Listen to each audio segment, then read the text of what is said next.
Queridas irmãs, queridos irmãos, sejam todos bem-vindos à Sociedade Espírita Ponto de Luz, da cidade de Rolante, Rio Grande do Sul. Hoje teremos a grata satisfação de assistirmos juntos a palestra pública doutrinária proferida por nosso irmão Gabriel Salom, que é presidente da Federação Espírita do Rio Grande do Sul e é trabalhador do Centro Espírita Leon Denis, da cidade de Porto Alegre. Ele nos traz o tema União e Fraternidade, a nova ordem social. Então, para estarmos bem receptivos ao ouvirmos a palestra, vamos nos unir em prece. Agradecemos Deus, nosso Pai, Jesus, bondoso Mestre e amigo, benfeitores espirituais. Gratidão, Senhor, por este momento, por essa oportunidade. Gratidão de podermos estar juntos, unidos, ouvindo palavras que nos ajudarão na nossa reflexão e na nossa melhoria pessoal, colaborando também para a melhoria do planeta. Que estejamos todos sempre envolvidos com sua luz e seu amor e os benfeitores possam auxiliar a todos aqueles que necessitam por todo o planeta. Muito obrigada, Senhor, que assim seja. Uma boa palestra para todos nós. Queremos também cumprimentar com muito carinho os nossos amigos e amigas, irmãos e irmãs que estão conectados conosco aqui, conectados espiritualmente ao nosso Centro Espírita Leon Denis, a fim de que possamos, nesses instantes, estreitarmos laços do coração, buscarmos uma compreensão mais profunda de nós mesmos, de Deus, do mundo em que vivemos, desse instante peculiar que atravessamos. E a partir dessa compreensão que o Espiritismo nos traz, meus irmãos e irmãs, nós rogamos que as reflexões dessa noite possam ampliar nossa visão e fortalecer as nossas decisões, trazendo-nos serenidade, trazendo-nos lucidez e a felicidade possível sobre a Terra. O tema da nossa reflexão que iremos projetar aqui para todos vocês, ele é um tema que envolve espiritualmente todo o nosso estado do Rio Grande do Sul e é claro que não se limita às nossas fronteiras geográficas, porque união e fraternidade, a nova ordem social, aí está ela, é a temática que os centros espíritas do nosso estado, já desde o ano de 2020, definiram como sendo o tema do próximo Congresso Espírita do Rio Grande do Sul. Isso mesmo. Neste ano em que a nossa Federação Espírita completa o seu centenário, em que estamos completando 100 anos, uma vez que a Félix foi fundada em 1921, nós temos um congresso nos dias 8 a 10 de outubro, 100% online, gratuito, com possibilidades de todos se conectarem pelo mundo afora, com esse tema que é União e Fraternidade, a nova ordem social. Então, para além do convite que nós fazemos a todos vocês para estarmos juntos nesse congresso, nós queremos justificar aqui, dialogando nesses próximos minutos, a importância desse tema para as nossas vidas. Essa imagem que aí está projetada, ela é algo que traduz de uma maneira muito concreta e ao mesmo tempo muito bela a nossa perspectiva com esse tema e com esse evento. Deem uma olhadinha para a imagem que está aí projetada na tela, meus amigos. O que vocês enxergam ali?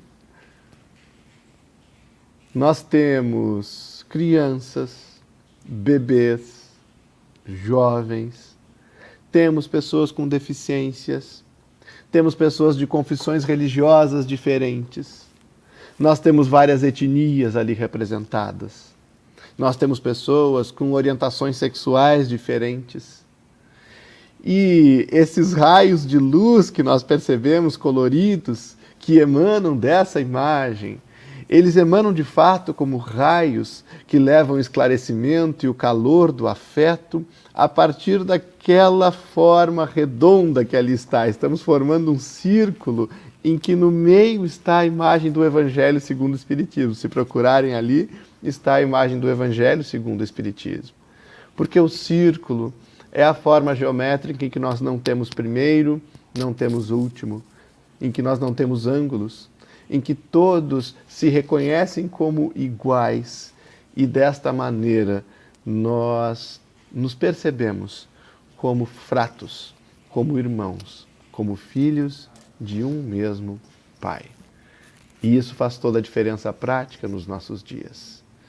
A doutrina espírita, ela tem percorrido uma trajetória que acompanha e influencia a história da humanidade, desde o advento da sua codificação por Allan Kardec e a publicação de O Livro dos Espíritos aos 18 de abril de 1857.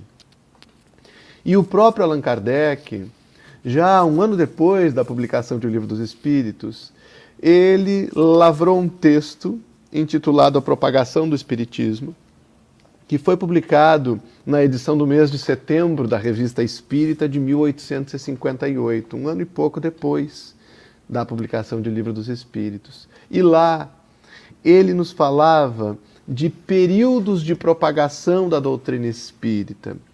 E para que nós possamos compreender esses períodos e chegarmos, por certo, ao momento atual, nós não podemos perder de vista o que vivíamos na Terra quando o Espiritismo nos chega ao meio do século XIX. As revelações divinas, elas têm chegado à humanidade, todas elas coordenadas por Jesus, o governador espiritual da Terra, assim se refere a ele Emmanuel na obra A Caminho da Luz, e elas vão acompanhando também o nosso nível de maturidade espiritual. Uma vez que Deus, sendo um Pai perfeito, infinitamente amoroso, bom, justo, sendo um educador perfeito, Ele não nos apresenta a sua lei que rege o universo e os nossos corações de uma maneira desproporcional à nossa capacidade de compreensão. Então, no próprio Evangelho segundo o Espiritismo, lá no seu capítulo 1, nós vamos compreender que quando Moisés traz a revelação dos 10 mandamentos, quando ele é inspirado e através da mediunidade essa revelação nos chega, o que nós vivíamos à época era um estado de semi-selvageria. Era uma situação de predominância da força bruta, uns submetendo aos outros pela força física mesmo e por um poder brutal que precisava, então, de freios, de controles. E é por isso que a característica da primeira revelação com os 10 mandamentos de Moisés é a característica da justiça. Era preciso que os homens conhecessem um Deus e ainda assim o compreendessem naquela época como um Senhor dos Exércitos, um Deus que castiga. E esta não é a realidade que temos hoje, mas este temor a Deus que se criou pela própria ignorância humana e pela nossa compreensão diminuta naqueles tempos, era o que permitia que a semi-selvageria encontrasse alguma disciplina. Mas mais adiante, nós vamos encontrar a segunda revelação da lei divina com o Evangelho, com a presença física mesmo de Jesus entre nós, e ele então passa a referir-se a esse Pai como, aliás, a Deus como um Pai. Ele passa a trazer-nos o amor como uma proposta, para além da justiça. E sinaliza-nos com a sua saga, toda ela de testemunhos de amor, de perdão, de fraternidade, desafiando a ordem vigente das coisas, que ainda se assentava no poder temporal, no culto exterior, e às vezes até na hipocrisia. Ele nos promete, o Cristo, que enviaria um outro Consolador. Um Consolador que permaneceria conosco para todo sempre, nos faria recordar daquilo que ele nos havia dito. E esse Consolador chega 19 séculos depois da estada de Jesus entre nós, com a doutrina espírita. Mas quando a doutrina espírita chega ao mundo, nós tínhamos cisões muito graves entre a ciência e a religião. de modo que não era permitido que investigássemos cientificamente, de maneira racional, que pesquisássemos tudo aquilo que se referia à divindade, ao sagrado, à espiritualidade, porque isso era perseguido até como crime. E de outro lado, a religião, afastando-se da razão, da inteligência e da própria ciência, havia se confundido com dogmas cegos. E com essa cisão lamentável entre essas duas alavancas do progresso humano, nós tínhamos uma humanidade cansada. Quando o Espiritismo nos chega, nós estávamos exaustos, porque valorizávamos a razão como um fim em si mesmo, mas ela já não mais tocava os nossos corações, não educava os nossos sentimentos, não melhorava as relações humanas e, portanto, a vida tornava-se cada vez mais penosa. E, de outro lado, a religião buscando sempre estabelecer um caminho para Deus, encontrando esses questionamentos racionais, mas presa na cegueira de alguns dogmas, não conseguia alcançar a muitos que se afastavam de Deus dessa maneira. E o Espiritismo nos chega e a primeira fase da sua propagação é, portanto, como nos diz Kardec, e agora voltamos à lâmina que está projetada, a fase da curiosidade. Diz-nos o codificador que nesta fase, os fenômenos que surgiam por toda parte, as mesas que giravam, as paredes que batiam, os objetos que se moviam, geraram a curiosidade de todos nos salões, não apenas da França, mas do mundo inteiro. E foram demonstrando esses acontecimentos, que existiam inteligências fora do corpo, que na verdade quem engendrava aqueles movimentos, aqueles fenômenos, eram espíritos como nós, mas não mais encarnados em um corpo físico. E isso vem nos trazer a certeza racional, observada, científica, da imortalidade, mostrando-nos que nós já existíamos antes do ventre materno nessa encarnação, e que nós continuamos a existir e continuaremos a existir depois do túmulo e do perecimento do corpo físico. E esta curiosidade, portanto, trazendo-nos essas verdades, como a existência, a individualidade, a imortalidade do espírito, e que ele continua sendo o mesmo nas encarnações sucessivas, herdando de si mesmo, herdando das escolhas pretéritas a realidade presente.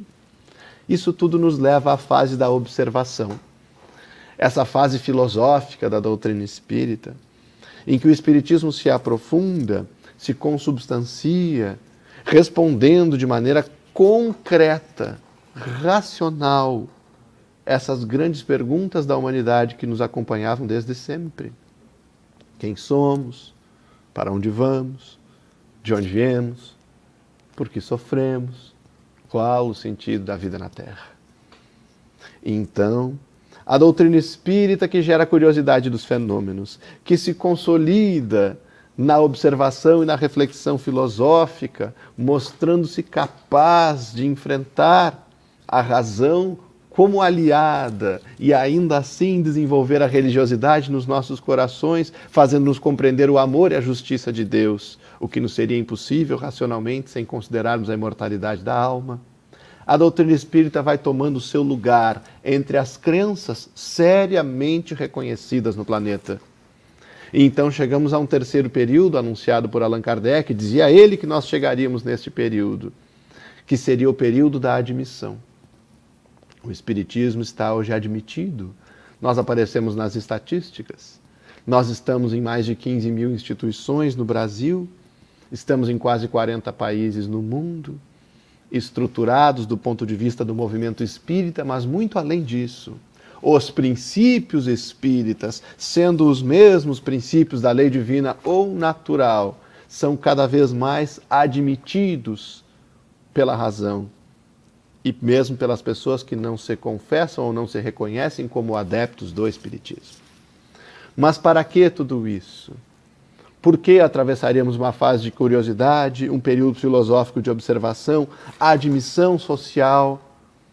Tudo isso foi apontado por Kardec, para que nós finalmente atingíssemos o quarto período de propagação do Espiritismo, que ele convencionou chamar influência sobre a ordem social.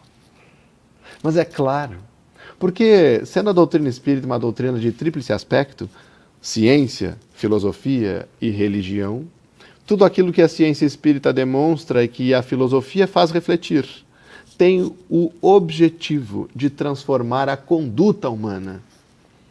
É isto. O aspecto religioso do espiritismo nunca será demais recordarmos. É o religare, é o reconectar o homem a Deus. E a conexão que fazemos com a divindade é justamente a nossa transformação desenvolvendo as virtudes que herdamos de Deus. Então eu me conecto a Deus pela ação generosa, pela ação altruísta, pelo pensamento mais equilibrado. Eu me conecto a Deus pela humildade que me conserva como aprendiz. E muito naturalmente, quando eu me melhoro, quando eu me transformo de maneira positiva, quando o progresso intelectual e o progresso moral, a educação dos sentimentos, ele existe, ele habita em mim, este progresso, eu naturalmente passo a exercer uma influência. Aquela influência que se exerce sobre o lar, primeiramente, no ambiente de trabalho, na sociedade como um todo. E Allan Kardec nos dirá depois, reeditando este mesmo estudo sobre a propagação do Espiritismo, que esse período de influência sobre a ordem social, e nós só exercemos influência pelo comportamento e não pelas palavras, coincidiria com um período que ele disse que seria de lutas. E são essas lutas que nós vemos hoje. Vejamos o que nos diz na transcrição que fizemos da Revista Espírita no mês de setembro de 1858. Diz-nos o codificador, o período de influência sobre a ordem social. Então, sob a influência dessas ideias, a humanidade conquistará um novo perfil moral. Essa influência é, desde já, individual. Mais tarde, agirá sobre as massas para a felicidade geral. É nesse momento que nós estamos. É diante desse desafio que nós nos encontramos.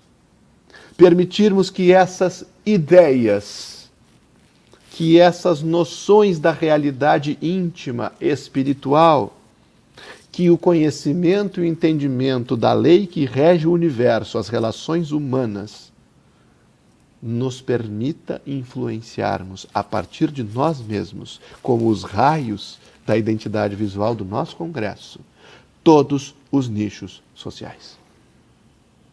Não é por outra razão que na questão 799 do Livro dos Espíritos, os benfeitores dirão a Allan Kardec que a maneira com que o Espiritismo contribuirá para o progresso será destruindo o materialismo, desconstituindo essa ilusão, essa fake news que é o materialismo. Porque, na verdade, nós não somos apenas corpos. Porque, na verdade, Deus existe. Porque, na verdade, nós somos espíritos imortais reencarnados. E isso muda tudo na nossa apreciação dos dias atuais, na prioridade das nossas escolhas, na compreensão das nossas dores. Muda tudo. Então, nós vamos encontrar uma causa especialmente destacada aqui essa noite para esse estado de coisas que ainda nos aflige tanto. Pois bem, meus amigos, na obra Gênese, que é uma das obras básicas da doutrina espírita, lá em Sinais dos Tempos, nós vamos encontrar uma afirmativa de Allan Kardec, dizendo-nos que nesse momento que nós vivemos agora, não seriam mais as entranhas do planeta que se agitariam, como nós já vimos com as placas tectônicas a se movimentarem, com os grandes terremotos, maremotos, com os eventos que inclusive extinguiram muitas espécies e permitiram que estivéssemos na condição que estamos hoje no orbe planetário. Não. Diz-nos o codificador que agora, nessa hora, as entranhas que se agitam são as entranhas da humanidade. E nós podemos perceber bem isso. Porque o progresso se faz a cada dia, mas nós estamos em um momento em que o progresso pode ser bastante doloroso, porque é um momento de crises. E as crises, todas elas, são oportunidades de superação, de evolução, e têm o seu nascedouro em fatores éticos. em fatores morais que ameaçam a estabilidade da convivência humana. E por isso mesmo, toda vez que nos alicerçamos, que nos estruturamos em torno do egoísmo, em que nós nos enfrentamos porque temos pontos de vista diferentes e nos colocamos na condição de inimigos. Todas as vezes que nós colocamos o nosso interesse pessoal acima das necessidades nossas e dos nossos irmãos, todas as vezes que a nossa vontade imatura, buscando a satisfação imediata e os prazeres, engendra a dependência química, como uma perspectiva falsa de euforia, estabelece a corrupção, matando sonhos e corpos para alimentar luxos e poder. Toda vez que a nossa inteligência adoecida estabelece a nós próprios como o centro do universo e todos os outros colocados em segundo plano, nós estamos em um ciclo de egoísmo que precisa ser rompido. Eu tenho certeza que todos que estão conectados conosco são capazes de observar em si e na sua vida de relação o ciclo de egoísmo a se manifestar. Tenho certeza disso. Então aqui nós vamos encontrar a afirmativa em O Livro dos Espíritos, na questão 917, dizendo-nos por que acontece isso, por que nós andamos assim tão reativos, nos defendendo uns dos outros, e como que nós podemos transformar esse contexto. Vejamos que belo trecho, esse da questão 917, o Livro dos Espíritos, que nos diz: o choque que o homem experimenta do egoísmo dos outros é o que muitas vezes o faz egoísta, por sentir a necessidade de colocar-se na defensiva, notando que os outros pensam em si próprios e não nele, ei-lo levado a ocupar-se consigo mais do que com os outros. Então vejam, quando nós não nos sentimos importantes, quando nós não nos sentimos acolhidos, quando sentimos que os outros pensam apenas em si próprios, nós nos defendemos e voltamos a própria atenção apenas para nós mesmos. E não o fazemos de uma maneira positiva, como seria o autoconhecimento. Não. Nós voltamos a atenção para nós mesmos, desconsiderando a felicidade alheia. E é por isso que muitas vezes nos tornamos cada vez mais infelizes, porque estamos investindo no egoísmo. O egoísmo é uma enfermidade moral. E Allan Kardec e os bons espíritos, continuando na questão 917, nos alertam para o seguinte, trazendo-nos uma perspectiva. Sirva de base às instituições sociais, às relações legais de povo a povo e de homem a homem, o princípio da caridade. E olha o tema do nosso congresso aqui, da nossa palestra, fraternidade. E cada um pensará menos na sua pessoa, assim veja que os outros nela pensaram. É claro, meus amigos, nós podemos romper esse ciclo de egoísmo pela fraternidade e pela caridade. Quando nós olhamos para esses instantes de pandemia e percebemos que nós podemos orar pelas pessoas que passam dificuldades ainda maiores que as nossas, nós estamos rompendo o ciclo de egoísmo. Quando, como fazemos no movimento espírita, mantemos instituições que ofertam desde o alimento do corpo até o alimento da alma, que atendem como os nossos albergues, como os nossos hospitais, que atendem à urgência, mas, além disso, como fazem todos os nossos centros espíritas, investimos na educação do espírito imortal. O trabalho voluntário que se faz nessa direção é uma ruptura com este ciclo de egoísmo e o estabelecimento que se fará por novos atos e novos hábitos do ciclo da fraternidade. Esse mesmo que é capaz de engendrar uma nova ordem social. Então olhemos para nós, porque essa é a vida que nós podemos modificar. Não vamos olhar para os outros. Vamos olhar para nós nesse momento, na perspectiva de transformação, de exigirmos, de buscarmos o melhor. E vamos perceber Estamos sendo reativos? Nós somos pessoas que recolhemos bem as avaliações que são feitas do nosso trabalho? Ou nós reagimos a isso? Ou nós somos egoístas a ponto de nos fecharmos também no orgulho e não aprendermos com mais ninguém? Ou nós nos sentimos atacados por todos aqueles que nos trazem uma perspectiva de correção e de melhoria? Nós estamos preocupados com aqueles que nos amam, que estão ao nosso redor, em atender às suas necessidades? Ou estamos presos em perspectivas individualistas e infantis, em que nos tornamos reis de reinos rotos e nos comportamos com vergonha de servir, com defesas para amar, com dificuldades para cuidarmos uns dos outros em função de que aquilo pode nos deixar numa posição mais vulnerável. E eu preciso repetir para mim mesmo que sou eu quem mando e ninguém manda em mim.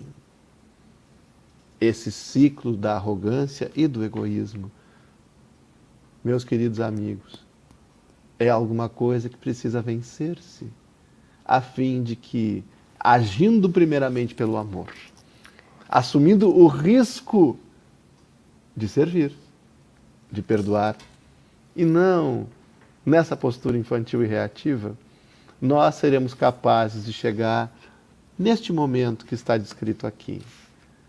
Justamente na obra Gênese, que mencionamos anteriormente. Lá no item Sinais dos Tempos, nós vamos encontrar essa afirmativa séria, alentadora, inspiradora.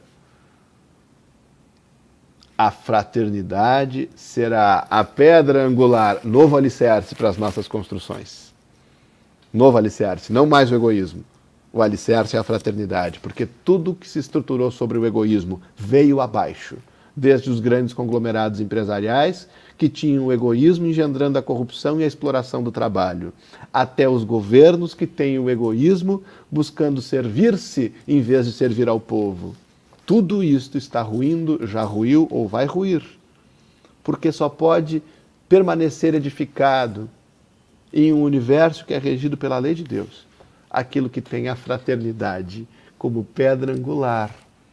E essa é a nova ordem social. Mas não há fraternidade real, prossegue a obra Gênese, sólida, efetiva, senão assente em base inabalável. E essa base inabalável que nós todos estamos buscando é a fé. Não a fé em tais ou tais dogmas particulares, que mudam com os tempos e os povos, e que mutuamente se apedrejam, porquanto, anatematizando-se uns aos outros, alimentam o antagonismo. Não é essa fé. Não é a fé cega. É aquela fé que nós narramos, que o Espiritismo veio trazer, conectando ciência e religião novamente. A fé nos princípios fundamentais, que toda a gente pode aceitar e aceitará. Que princípios são esses? Quais são as bases, portanto, da nova ordem social estabelecida pela fraternidade?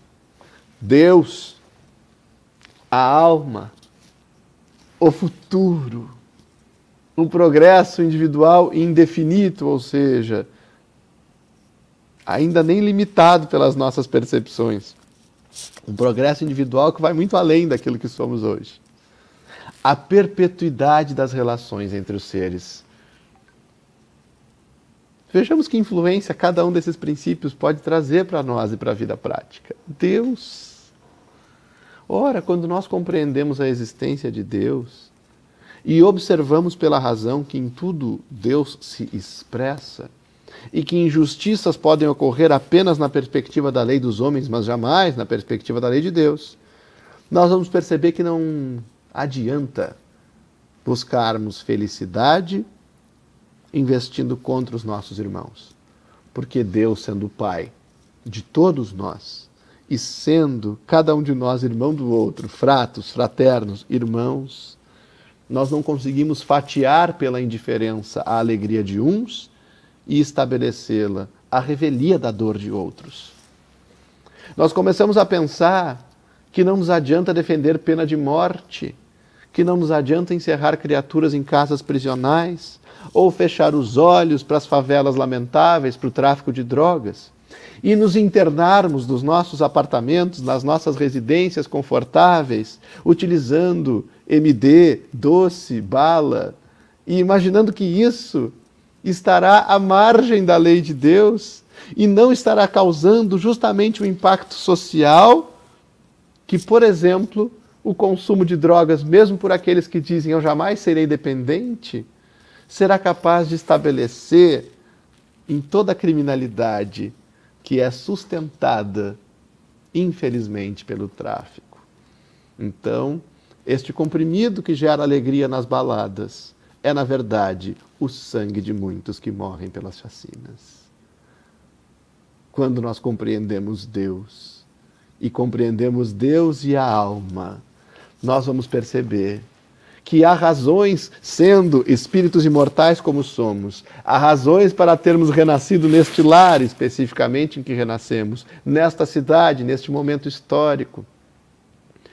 E por isso nós precisamos compreender e aceitar as nossas famílias, por mais difícil que seja muitas vezes a convivência.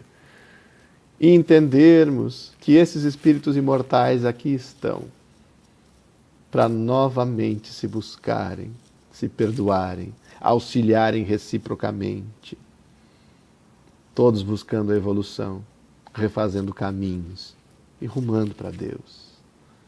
Quando nós trazemos nessa nova ordem social o progresso individual e a perpetuidade das relações entre os seres, nós compreendemos que a morte do corpo, ela não é um ponto final. Então, aquilo que está muitas vezes escondido dos nossos comportamentos inconfessáveis não é segredo mais na perspectiva do espírito imortal. Os abandonos que nós estabelecemos, se nos trazem remorso, encontrarão sempre a chance de repararmos os caminhos, mas não apostemos na injustiça, na iniquidade, na mágoa, no abandono, na traição, porque as relações entre os seres são perpétuas. Então, apenas nos servirá na Terra, nessa nova ordem social, meus amigos e irmãos, aquilo que se construa de forma coerente a partir desses princípios que aqui estão. Então nós ficamos nos perguntando, e o que vale a pena? Qual deve ser a prioridade do meu tempo, dos meus dias? Ora, essa é a perspectiva que nós precisamos construir agora, com o auxílio que a doutrina espírita nos traz. Nós não estamos falando de uma utopia, nós estamos falando de condutas concretas no dia a dia, mas raciocinadas, pensadas, refletidas. Nós estamos falando em quebrar aquele ciclo automático de viciações estabelecidas pelo egoísmo e pelo orgulho e olharmos para isso que está aqui anunciado diante de nós e que em parte já se corporifica. A perspectiva que essa nova ordem social, que nos pede esforço a fim de que se estabeleça, é a perspectiva que ela nos traz, é esta que está descrita aqui. Assim, é que vemos fundar-se uma imensidade de instituições protetoras, civilizadoras e emancipadoras, sob o influxo e por iniciativa de homens evidentemente predestinados à obra da regeneração. É assim que as leis penais se vão apresentando dia a dia impregnadas de sentimentos mais humanos, e a nossa justiça, das sentenças e dos cárceres, irá se distanciar da perspectiva da vingança para a transformação pelo perdão. Enfraquecem-se os preconceitos de raça, os povos entram a considerar-se membros de uma grande família, é de emocionar.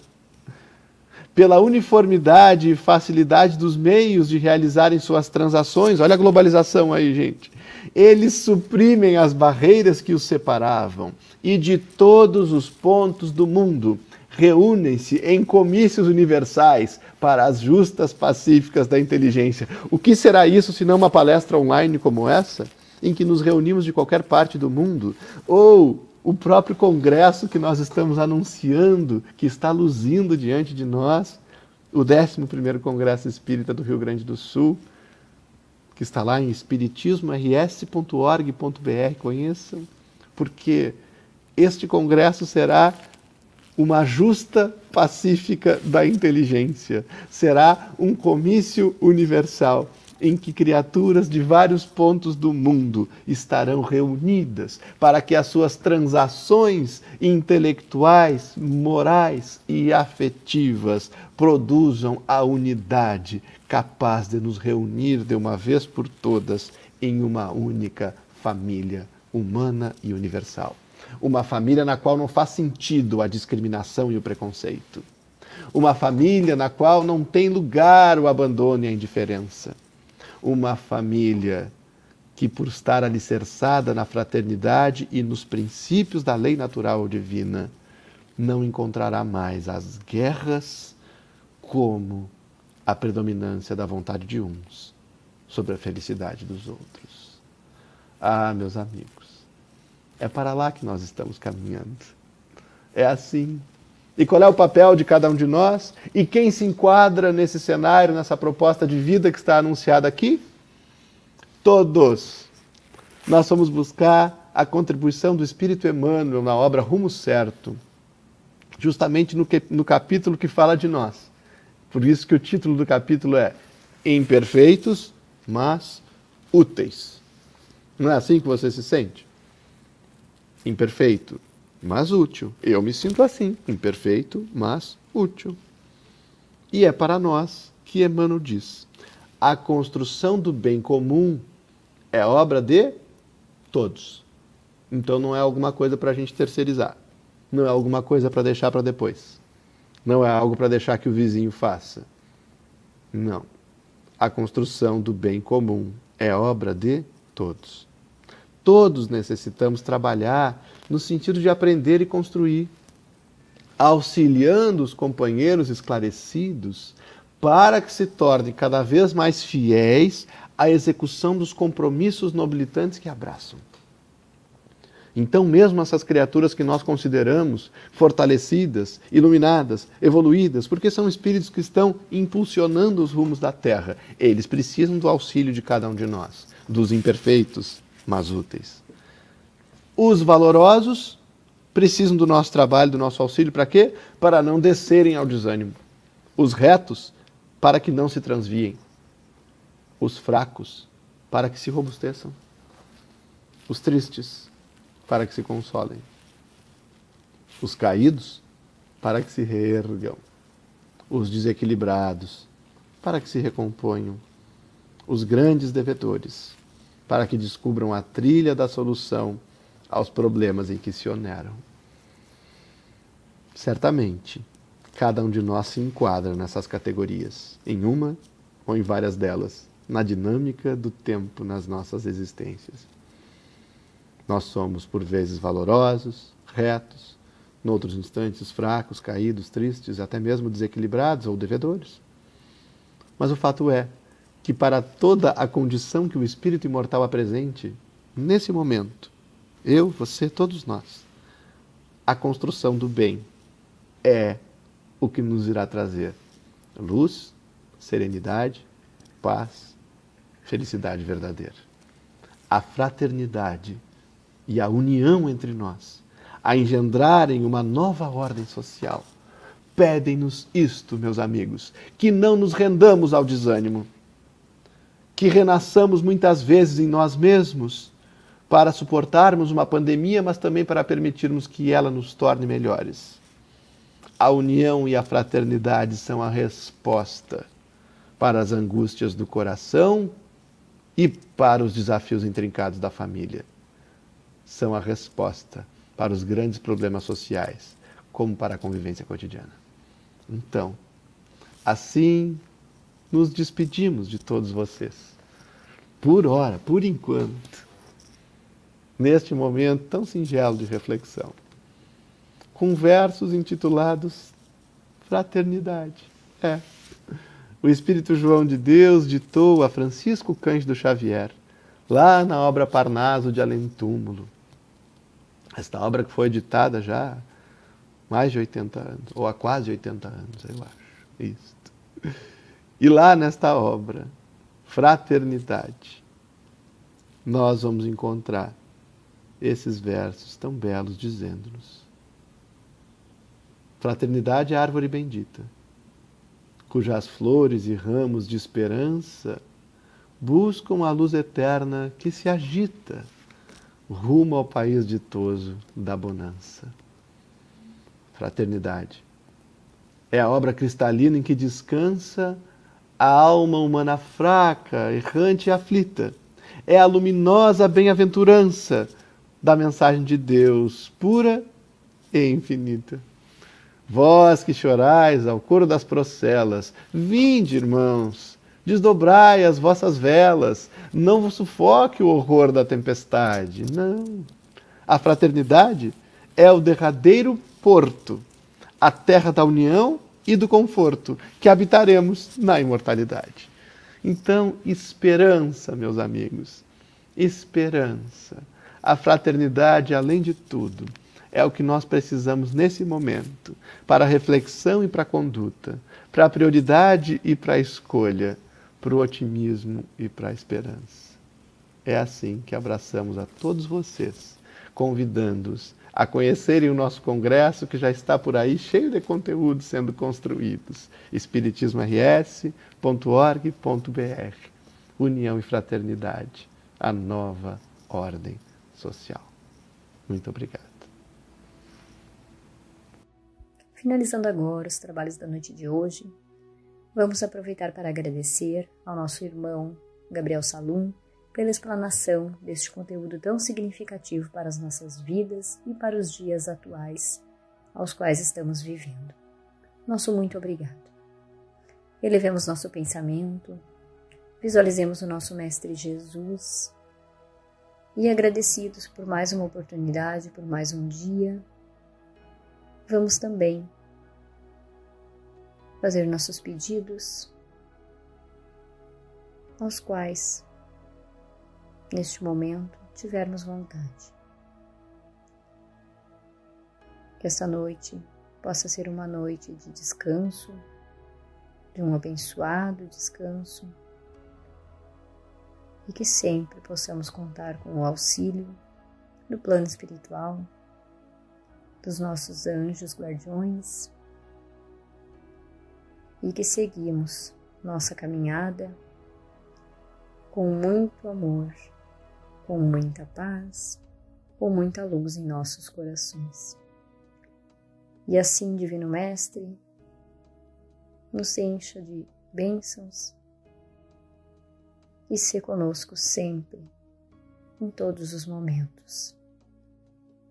Uma boa noite a todos e até a próxima quarta-feira.